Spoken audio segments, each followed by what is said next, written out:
And we are actually going to continue this conversation. We're bringing in a member of the New York State Assembly. Yeah, today in Queens, Jessica González-Rojas launched a new campaign to assist victims of human trafficking, especially people who are undocumented. Take a listen. It is a time by which we recognize the horror and the heinous crime that is human trafficking. But it should also serve as a call to action, because I believe we need to provide basic needs to victims of crimes if we're going to help them escape dangerous situations and be able to sustain themselves.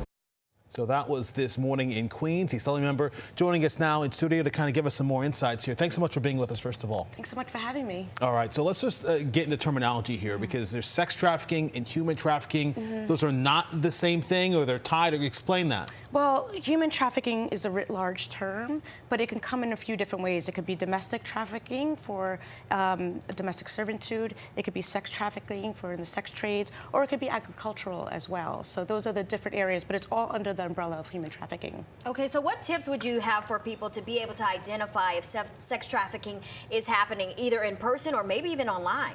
Well, it's very difficult. What we did here today announced as a bill that would ensure that we're able to connect survivors of sex trafficking and human trafficking, and really any crime that's under those broad terms, including torture, to be able to get access to services so that they can stabilize themselves when they try to get out of these heinous situations. It would seem that fear would be probably the one thing keeping a lot of people sort of imprisoned, right?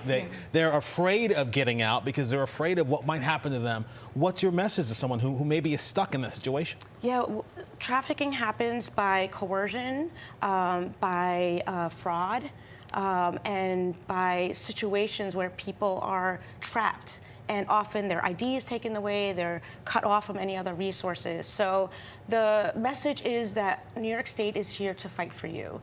And I introduced this bill because particularly victims who are undocumented often don't have access to resources. They're very vulnerable. So the bill would ensure that if they can get out of the situation, either through an attorney or through a nonprofit organization that does this work in the community, or even through law enforcement, that they're able to get connected to resources to stabilize themselves so they're not dependent on the abuser and the trafficker. Are there any specific resources out there for people who may be trying to escape this life? Yeah, there is a hotline, and there's certainly a lot of organizations that are dedicated. I represent a community in Jackson Heights that we have a lot of wonderful organizations like Las Voces Latinas that actually do outreach in the community and connects with survivors and connects them to resources. Today we launched the bill with organizations like Safe Horizons and Latino Justice Pearl Deaf and the Anti-Violence Project. So there's really exceptional organizations that are on the ground doing that work and are here to help.